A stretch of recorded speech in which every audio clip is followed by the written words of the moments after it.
Bismillah. Assalamualaikum warahmatullahi wabarakatuh.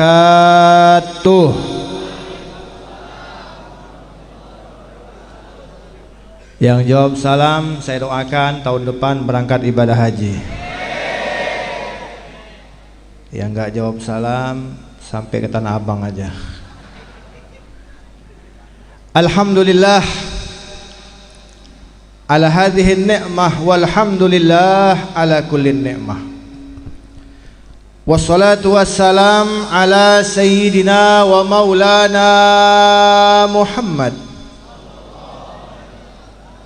syafi'il ummah wa ala ali tayyibin tahirin min abna'i Fatimah. Sebelumnya ikuti saya. Astaghfirullahalazim semua. Sing kompak kita minta sama Allah dengan berkah perkumpulan ini. Allah ampuni segala dosa-dosa kita. Allah ampuni segala dosa-dosa kedua orang tua kita. Allah ampuni dosa-dosa orang-orang yang terdekat dengan kita, terkhusus sahibul haul. Mudah-mudahan diangkat derajatnya oleh Allah. Ikuti setelah saya. Astaghfirullahalazim alladzi la ilaha illa huwal hayyul qayyum wa atubu ilaih min kulli zambin azim wa min jami'i ma'asi wal khotaya sirran wa jahran zahiran wa batinan qawlan wa fi'lan sam'an wa basaran taubatan nasuha. La ilaha illallah, la ilaha illallah, la ilaha illallah, Muhammadur Rasulullah sallallahu alaihi wa alihi wa sahbihi wasallam. Kalimatu haqqin alaiha nahya wa alaiha namut wa alaiha nub'ats insyaallah ta'ala minal aminin. Amin ya rabbal. Kita doakan guru-guru kita, gubes kita yang dari keluarga besar Cilongok, mudah-mudahan panjang umur, sehat afiat. Para alim ulama, para tuan guru, para kiai, para hujat, para ajengan, para asatid yang saking banyaknya saya tidak sanggup menyebutkan satu persatu. Kita doakan mudah-mudahan semuanya mereka panjang umur, sehat afiat. Para habaib yang hadir yang begitu banyak juga kita doakan mudah-mudahan panjang umur, sehat afiat. Aparatur pemerintah baik dari kepolisian, militer dan semuanya yang hadir mudah-mudahan ditambah keberkahan dari Allah. Terkhusus sahibul bait, sahabat kami, guru kita bersama Kiai Haji Ahmad Fudhali, mudah-mudahan beliau panjang umur, selalu sehat walafiat, terus berjuang untuk bisa membahagiakan Nabi Muhammad sallallahu alaihi wasallam.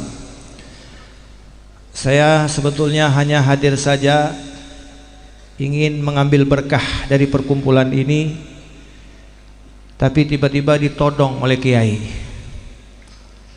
disuruh menghibur katanya. Tapi mohon maaf, saya bukan pelawak ya, tapi setidaknya kita ngambil berkat. Yang namanya orang kalau diperintah harus patuh, betul nggak? Kita datang ke sini tujuan hanya satu saja. Apa tujuan kita? Ingin menggapai ridha Allah, betul tidak? Maka kalau kita bicara tentang hal tadi udah jelas dari Abah Im yang begitu luar biasa. Saya pengen dengar tapi udah habis duluan ya, sebentar ya ceramahnya. Kita doakan mudah-mudahan beliau panjang umur sehat afiat.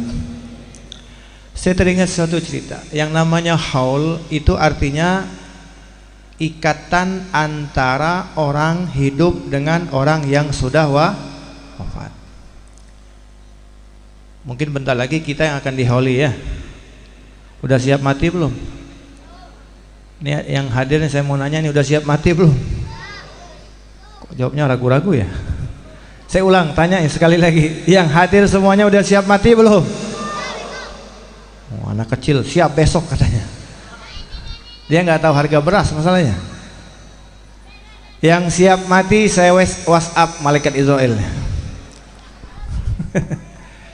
Siap tidak siap harus. Pertanyaannya, kalau mengatakan diri kita siap, berarti kita udah banyak amal berarti ya. Orang kayak kita nih kalau berbicara tentang amal, kita udah paling hebat, benar nggak? Sholat, pengen dipuji, betul tidak? Waktu mau sholat itu lirik kanan, lirik kiri nggak? Zikir, la ilaha illallah, yang kita inginkan tuh dilihat sama orang, betul nggak? Artinya mau bangga apa? Ahli Quran bukan, betul? Ahli Quran, mana suaranya? Ahli Quran bukan, yang semangat. Ahli Quran kurang semangat. Ahli Quran, ahli hadis, ahli qiraah, ahli tahajud, ahli ngomongin orang. Tuh jujur semua. Rajin buka Quran, rajin baca kitab, rajin ngintip status WA orang. Artinya harus ada persiapan. Maka kalau kita bicara tentang haul, saya teringat, catat nih, dengerin nih, yang masih punya orang tua, berbahagialah kalian, jagalah mereka. Kenapa? Salah satu tabi'in, catat namanya ya, tulis biar kita pulang dapat berkah, dapat ilmu yang bermanfaat. Namanya Iyas bin Muawiyah. Siapa namanya? Seorang tabi'in, Sayyidut tabi'in. Artinya apa? Masanya nggak jauh dari masa sahabat. Setelah Nabi sahabat, setelah sahabat apa? Tabi'in. Berarti masih dekat nih dengan Nabi. Beliau seorang hakim yang adil. Dia tabi'in, dia ahli ilmu, dia ahli hadis, dia seorang hakim yang adil. Kalau udah ketok palu nggak bisa disogok nih dia. Tapi ketika salah satu dari orang tua dia wafat, meninggal dunia, seorang hakim yang punya wibawa, yang punya haibah, yang punya hebat di dalam dia mengetuk palu, menangis seperti anak kecil saat salah satu dari orang tuanya meninggal dunia. Sampai orang-orang kaget, wahai Iyas bin Muawiyah, engkau seorang hakim, engkau seorang hakim yang adil, engkau seorang tabi'in, engkau seorang ulama, kenapa saat satu daripada kedua orang tua meninggal engkau nangis seperti anak kecil? Apa dia katakan? Perhatikan kalimat ini. Kata beliau, saya menangis bukan karena wafatnya, saya menangis bukan karena meninggal dunianya. Yang namanya nyawa pasti akan diambil sama yang punya, betul? Kullu nafsin, yang bernyawa pasti semuanya akan mati. Yang aku tangiskan bukan kematiannya. Apa kata beliau? Perhatikan, seorang nabi mengatakan, mulai hari ini salah satu pintu surga ditutup oleh Allah Subhanahu wa ta'ala untukku. Maksudnya artinya apa? Orang tua, kedua orang tua adalah pintu untuk masuk ke dalam surga. Maka aku menangis hari ini Allah tutup pintu tersebut. Aku berharap masih ada satu pintu yang aku akan jaga agar aku bisa masuk ke dalam surganya Allah melalui kedua orang tua. Saya pesan nih, yang masih punya orang tua, datangin mereka. Yang udah wafat, ziarahi mereka, bacakan doa, bacakan yasin, hadiahkan fatihah, hadiahkan Quran, agar kita menjadi orang-orang yang beruntung di dunia dan beruntung di akhirat. Amin ya rabbal Jadi intinya haul adalah peringatan, mengingatkan kita yang masih hidup, sebentar lagi kita akan meninggal dunia. Maka hati-hati kalau nulis, ya. Kalau kita yang masih hidup, sebentar lagi karena tulisan ini akan kekal. Yang punya Facebook, hati-hati kalau nulis status, ya. Tulisan kalian akan terekam sampai nanti hari kiamat. Maka mulai saat ini perkataan yang tidak baik delete, hapus, perbarui, update, sebarkan kebaikan. Jangan sampai nanti tulisan ini akan menjadi kita orang-orang yang termasuk akan mendapat laknat daripada Allah. Na'udzubillah summa na'udzubillah min. Maka hari ini saya tidak akan panjang lebar ya. Yang mau catat lagi silahkan. Ya, orang tua yang bahagia di dunia dan bahagia di akhirat. Pengen jadi orang tua yang bahagia dunia akhirat? Pengen? Pengen tidak? Atau bahagia di dunia, celaka di akhirat? Saya kasih pilihan ya. 1, bahagia di dunia, celaka di akhirat. 2, bahagia di dunia, bahagia di akhirat. 3, celaka di dunia, bahagia di akhirat. 4, celaka di dunia, celaka di akhirat. Pilih nomor berapa? Ini bukan pilpres, bukan ya. Pilih nomor berapa? Orang tua bahagia dunia akhirat. Yang belum kawin mudah-mudahan cepat-cepat dapat jodoh. Oh, yang amin aki-aki. Nenek-nenek yang amin. 1, orang tua yang akan bahagia dunia akhirat ketika dia wafat. 1, catat, hafalkan, ingatkan, amalkan. Ketika dia meninggal dunia, meninggalkan anak-anak yang soleh dan solehah. Maka minta sama Allah, ya Allah, wafatkan kami dalam keadaan punya anak soleh-soleh. Ajarkan dulu, benerin sholatnya, benerin puasanya. Jangan diajarin bohong. Ini orang tua zaman sekarang anaknya diajarin bohong. Saya kasih contoh ya, biar semuanya paham.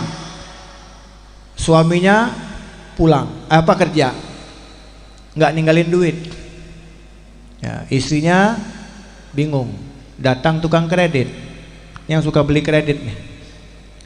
Tukang kredit, kata ibunya, waduh bapak nggak ninggalin duit. Tukang kredit datang, malu, anaknya lagi main, anaknya masih kecil lagi main, dipanggil, nak, kadia, kenapa? Itu di depan ada tamu tukang kredit. Terus bilangin sama tukang kredit di rumah kagak ada orang. Si anak kecil dengan lugunya, bapak tukang kredit, kata mama tuh di rumah gak ada orang. Berarti ngajarin bohong gak?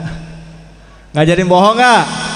Dari kecil udah diajarin bohong. Wajar kalau nanti dewasanya menjadi pembohong. Hati-hati, didikan yang paling penting. Makanya kalau ingin meninggal dunia bahagia, harus 1 syaratnya, punya anak yang soleh dan soleha. Bagaimana caranya? Punya ilmu. Bawa mereka ke pondok pesantren, jangan takut. Biarkan mereka belajar, biarkan mereka berkhidmah, biarkan mereka berada dalam satu majelis ilmu. Mudah-mudahan walau mereka itu budek, walau mereka itu tidak paham, walau mereka itu tidak paham dan malas, tapi setidaknya kalau mereka sudah berada dalam majelis tersebut, setidaknya mendapatkan doa dari para ulama, dan mudah-mudahan dia menjadi orang-orang yang berbakti kepada kedua orang tuanya. Amin ya rabbal. Kita lihat nih, hati-hati nih akhir zaman ya, dunia udah makin parah nih. Hati-hati, fitnah di sana sini, orang zalim sudah banyak. Hati-hati. Kenapa bisa demikian? Karena didikan orang tuanya salah. Bukan berarti kita tidak boleh mencari dunia. Kita lihat Imam Ibn Hajar. Ya, Imam Ibn Hajar itu punya sahabat namanya Imam Romli, sama-sama ahli hadis. Tapi bapak, ibu yang dirahmati Allah, adik-adik semuanya, para habaib kita dari Hadramut lebih condong kepada Imam Ibn Hajar. Kenapa? 1, alasannya karena beliau adalah ahli hadis. Kedua, beliau cinta kepada zuriyah Nabi Muhammad SAW. Ketiga, beliau zuhud, tidak kaya, tidak cinta dunia. Bukan berarti tidak boleh mencari dunia. Banyak ulama kita yang kaya raya. Bahkan sahabat Nabi Sayyidina Utsman bin Affan kaya raya, Sayyidina Umar kaya raya. Bukan begitu maksudnya. Tapi di sini yang perlu kita bahas, Imam Ibn Hajar, beliau lebih memilih hidup miskin. Sementara sahabatnya Imam Romli rumahnya gedung. Maka suatu ketika, ini ceritanya lucu banget nih, istrinya Imam Ibn Hajar ini kepengen berenang di pemandian tertutup khusus wanita. Maka kata istrinya Imam Ibn Hajar, wahai suamiku, aku kepengen berenang di ruangan tertutup privat, nggak boleh ada yang lihat. Ada di sana waktu itu, ada sewa, bayar 20 berapa real gitu. Begitu dikumpulkan dari hasil ngajar, kata Imam Ibn Hajar, kamu tahu aku kan mengajar, aku ngumpulin karena cinta sama istrinya. Setelah dapat uang diberikan. Begitu istrinya Imam Ibn Hajar mau masuk ke pemandian yang tertutup tadi, privat tadi, kata penjaga, mohon maaf, kolam hari ini sudah disewa. Siapa yang nyewa? Yang nyewa istrinya Imam Romli. Wah, jadi saya nggak bisa masuk. Oh, nggak bisa, disewa. Jadi orang lain nggak boleh, hanya istrinya Imam Romli dan sahabat-sahabatnya. Kecewalah istri Imam Ibn Hajar, pulang dia, dikasih balik lah duit itu. Apa ilmu ente ini nggak ada manfaat, katanya. Katanya ente ahli hadis, mau berenang aja saya nggak bisa.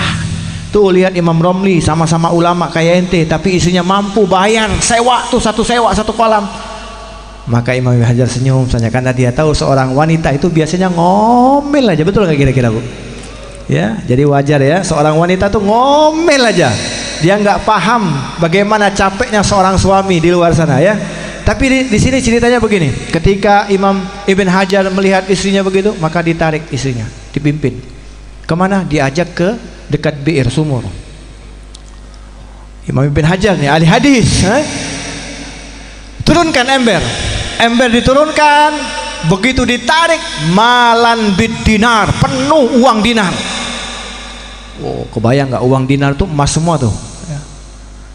Ambil lagi, kata istrinya, ambil lagi satu ember, naikin lagi, dapat lagi 2 ember, malan bid dinar. Sampai 3 kali, 3 ember penuh isinya dinar semua. Kata Imam Ibn Hajar, saya kalau mau kaya gampang, tinggal narik aja, katanya. Tapi saya nggak mau, saya lebih memilih hidup seperti ini, karena saya tahu dunia itu memperkeruh kita. Gara-gara dunia tetangga musuh-musuhan, betul nggak? Gara-gara dunia adik kakak saling bunuh-membunuh, berebut warisan, betul nggak? Gara-gara dunia orang-orang bodoh jadi pintar. Gara-gara dunia orang pintar jadi bodoh. Aku nggak mau, aku lebih hidup memilih seperti ini. Makanya kata Imam Ibn Hajar, kalau kamu mau ikut saya, kita buang nih dinar semuanya. Oh jangan, kata istrinya, saya buang 1 dah, ambil 2 ember. Tidak, buang semua. Akhirnya dibuang. Kata istrinya, udah nggak apa-apa dah, dibuang, ambil 2 butir aja dah, karena ini kan duit emas ya. Enggak, kalau mau ikut saya buang semuanya. Akhirnya nurut istrinya. Itulah keadaan salafun saleh. Mereka luar biasa. Kenapa mereka bisa demikian? Karena mereka mencari ridha Allah subhanahu wa ta'ala. Siapa yang mendidik? Di antara didikan yang paling benar adalah kedua orang tua. Kemudian yang kedua, kalau ingin bahagia setelah kita wafat, ajarkan anak kita ya menyambung tali silaturahmi. Alhamdulillah, haul ini termasuk nih, yang tadinya jauh jadi dekat, betul gak?